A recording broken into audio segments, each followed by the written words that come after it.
There is a harlotry spirit, sir, that has entered into the church. Preaching everywhere is not a sign that you are growing. I tell you the truth. Sometimes you're traveling up and down is a sign of harlotry. We are talking, even our ministry is in the parlor and we can't feel it. Are you seeing where the emphasis is now?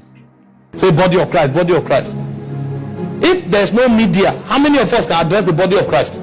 Is it because Facebook is connecting people and they are listening? If you were doing ministry 15 years ago, where you have to do crusade and gather people before you address the body of Christ, how many people have the stature to address the body of Christ?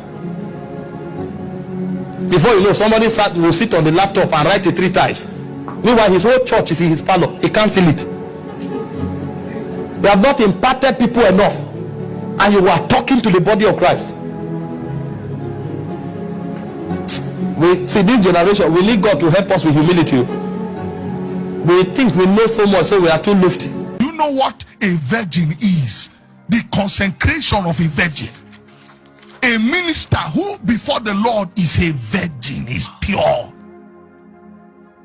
His testimony unadulterated, where he brings his witness, is only chosen by the monarch of Zion. The invitations you are accepting everywhere, who are you really going there for? Be honest. If it's the testimony of Jesus, how come this testimony is only where they have big LED screen that is preached? We know it's self-preservation. There is a striving to sustain relevance. A lot of people are preachers of relevance, not preachers of the Lord. This is somebody that has not been able to disciple 50 people. He has not been able to disciple 50 people, but he will sit online and write 3 times. And 50 people will like, he will come and say he's talking to the body of Christ. So they mock gatherings like this because they think if 100,000 people gather, that means 100,000 people know God. Sometimes God can give a whole nation for one man.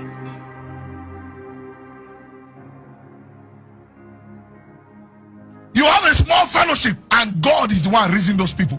Oga, guard that fellowship of 8 people with your life.